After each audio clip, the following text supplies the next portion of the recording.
Good morning. Today is Wednesday, June 29th, 2022. I just want to mention that after today, I will be away on a break, and we will resume, with God's help, on Wednesday, July 6th. Meanwhile, I will be sending out the daily emails, and if you are not receiving them, please let me know. I'll be happy to add you to that list. So we have a character in this week's Torah portion of Korach, when Korach begins with his rebellion against Moshe, and he gathers together a collection of people, a coalition of people, among whom, mentioned at the beginning of our parsha, is On. On ben Peles, On the son of Peles. What is interesting about On is that he's not unique that he joined together with Korach. A number of other people joined, but later in the portion, his name is missing. When it came to the actual event, and it lists the people who were actually punished by God for the rebellion against Moshe and against God, On's name is not in the list. What happened to On? So our rabbis tell us that initially On was part of this insurrection, but On had his life saved by his wife. His wife saved his life. And the Talmud, the Gemara Masechta Sanhedrin, in the name of Rav, tells us the story. On ben Peles' wife saved his life because she said to him, "What difference does it make to you to join together with this fellow Korach who's leading insurrection? Because in any event, right now, you're a simple person. After the insurrection, even if Korach succeeds, you're going to be a simple person." Meaning, Korach wants to take over from Moshe. So you're not going to gain anything by Korach being in charge over Moshe being in charge. You're still going to be a simple person. So what's the point of you joining together with this insurrection? So On says to her, "Well, I swore to them that if they would come to me, I would agree to join. I gave my word, I promised." So his wife says to him, "Kulam Kedoshim, they are all holy. Everyone is holy. You just sit back and I will save you." So On's wife got him drunk with wine and pushed him inside the tent. So he's asleep in the tent. And then she, a married woman, sat outside her tent and she uncovered her hair. In general, according to Torah law, married women cover their hair. For a woman to be in public with her hair uncovered was a sign of a lack of modesty, and she sat in front of the tent of her home in public, and she uncovered her hair. So anyone who came to get On, right? Remember, On had said, "Just come get me and I'll join you." When whoever came to get On, they see this tent, there's this unclothed woman in front. They didn't want to approach. It was not modest, so they just went away. So he was never called to come. Yes, it's true. He promised, if they call me to come, I promise to come. But nobody called him. Nobody came to get him because of what On's wife did to dissuade anybody from coming close. And that is how On's life was saved, because of his wife. Okay, so it is a very, very important lesson that we learn from this, that a man should have a smart wife, and for a wife to have a smart husband, because it can save your life. But no matter how smart they are, it only helps if you listen to what they say. So how do we say something to our spouse, or to our child, or to our friend, or to a member of our community?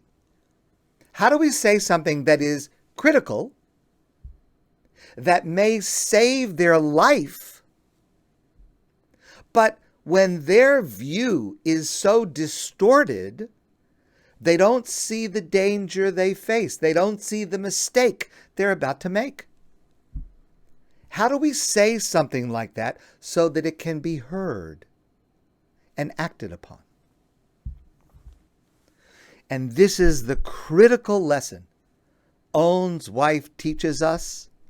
This is so important for us, especially today, in our own families, in our community, in wider society. How can we get through to people who just can't see what we know to be reality, and they're trending towards danger for themselves and others? How do we say something that can be heard? So please listen to how Baily Newman explains this, that Owen's wife took 3 steps, and these 3 steps in combination, based on this passage in the Talmud, this is how she was able to get through to her husband. We all know there's a mitzvah in the Torah of tochacha. Now, we normally translate tochacha as rebuke. There is a mitzvah to rebuke or admonish someone who is doing something wrong in order to improve their behavior. But the word tochacha as rebuke, it is so hard to do properly. It's so hard to do effectively in a way that will not make the situation worse.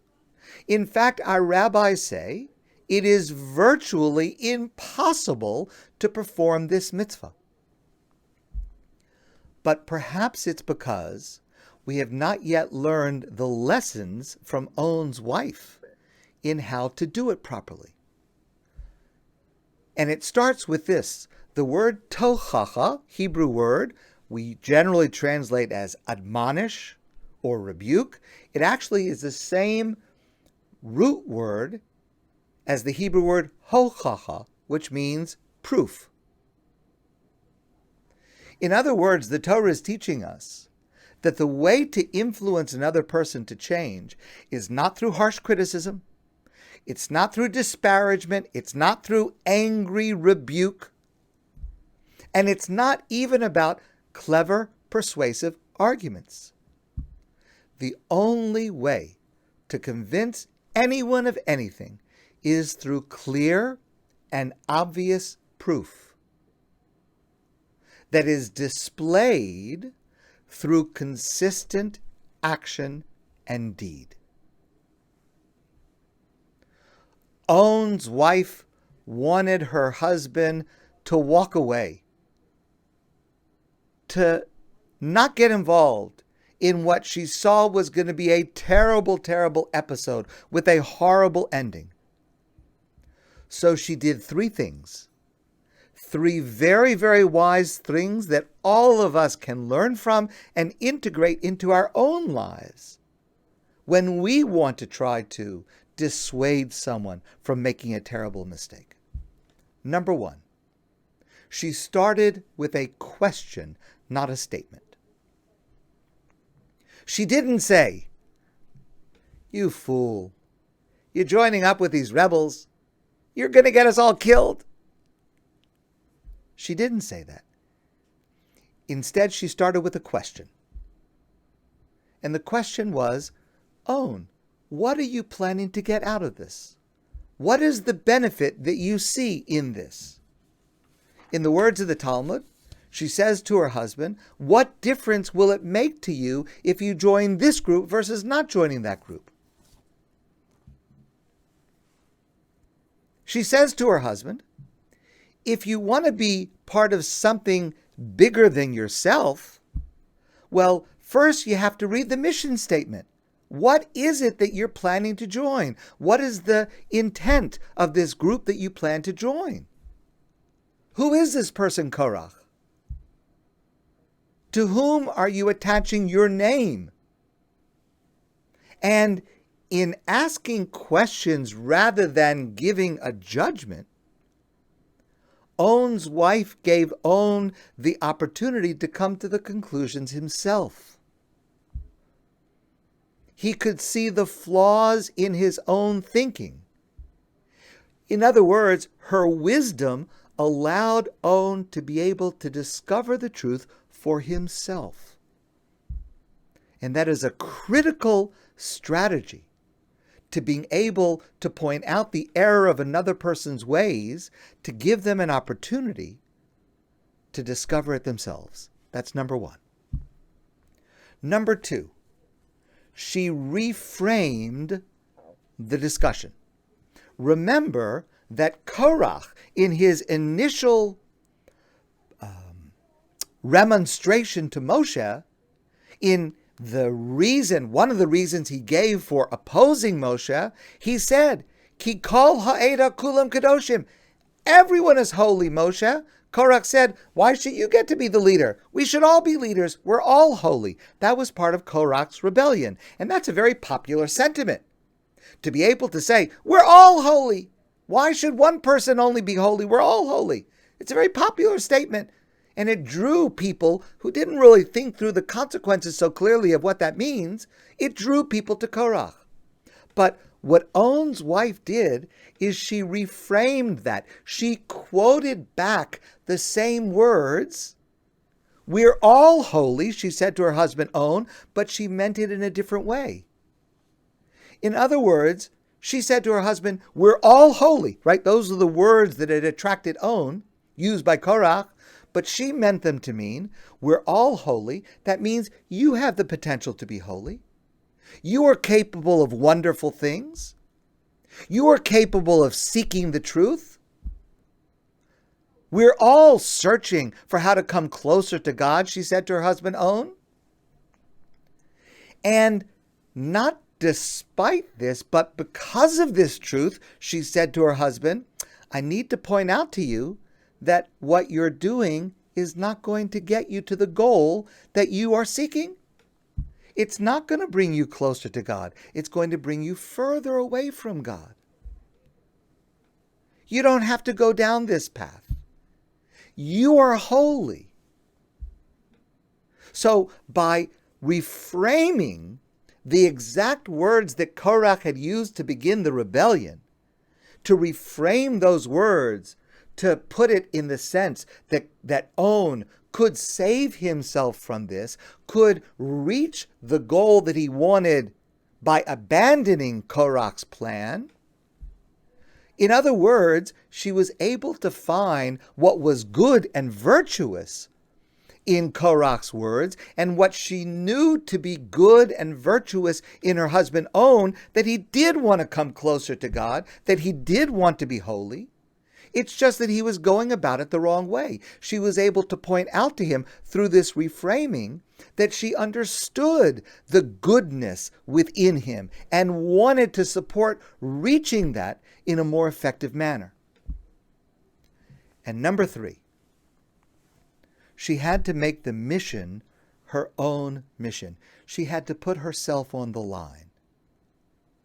She made the decision that she would uncover her hair. She would send her husband into the tent asleep. She understood that her husband was struggling with this difficult issue, and she had to put herself on the line. She did something herself that under ordinary circumstances would not be correct, certainly would make her looked down upon by certain people. She would be, in a certain sense, debasing herself. Yet she understood she had to, you'll excuse the play on words, she had to have skin in the game. She had to make the mission her own. So she acted. And by her taking off the covering to her hair, sitting in front of the home, preventing those people from coming to On, to ask him to join them, what she was really saying to her husband On is, you are not alone in this. I'm staying with you.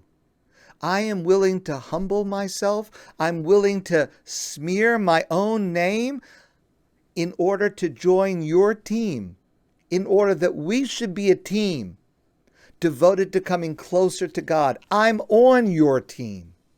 That's how much this struggle means to me. And that is what we need to do when we give tochacha. Rebuke is not a good translation. Admonishment is not a good translation. Tochacha has got to mean that we utilize the elements that Owen's wife utilized. We need to make that person's mission, when we see that they're about to make a mistake, we need to make that person's goal, that person's mission of avoiding their error, we need to make it our mission. And we need to recognize that it's not easy for that person, that that person is struggling. They may truly believe that the path that they are on are correct. They don't see the mistake that they're making. We need to understand why they are doing what they are doing and why they are pursuing it. It is not helpful just to point out flaws and mistakes and errors, but we have to offer solutions. A person who is about to make a mistake doesn't need our opinion. They don't need our judgment. They certainly don't need our criticism. What they need is our commitment to them. It requires sacrifice. And it requires humility. The Midrash goes on to describe what happened at the actual event, because for a moment it did not appear that Owen's wife had succeeded in saving his life. You know, of course, the narrative continues with the dramatic showdown between Moshe and Korach, and then something happens that has never happened in the history of humankind and has never happened since. The earth opened up at God's command, at Moshe's instruction, and Korach and his followers were swallowed into the crack in the earth's surface. The Medrash says that when the earth opened to devour Korach and his followers, the very bed on which On was sleeping, remember, he was sleeping because his wife had given him wine to drink. The bed on which On was sleeping, it began to slide towards the crevice.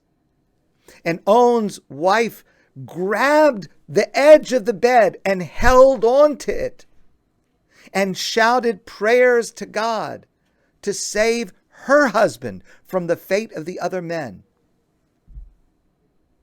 That's what it takes to help another person who is about to make a mistake.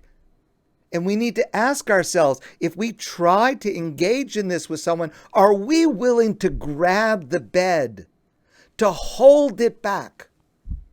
Are we willing to put ourselves on the line? Are we willing, if necessary, to debase ourselves?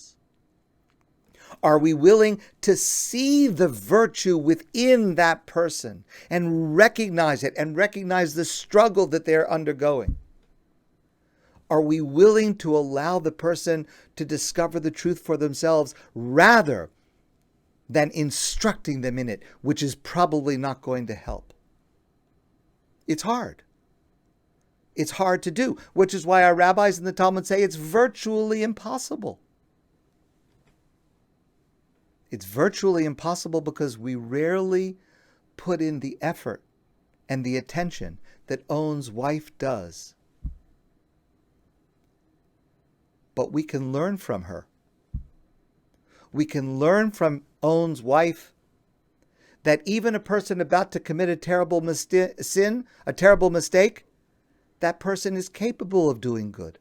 That person is capable, with assistance, of learning for themselves what the correct path should be, if we're committed. If we make their recovery our mission. The wife of On had a love for her husband so deep. She didn't judge him. She didn't see his one moment of weakness as being defining of his entire life. She was committed. She would not abandon him. And that's the level that we need to arrive at if we are to assist someone.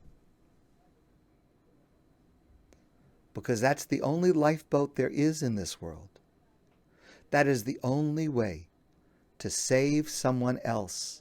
That is the only way to be heard when we know that what the other person is doing is not only wrong but dangerous. If we're willing to do that, then at least we have a chance of succeeding. My friends, I want to wish you a great day.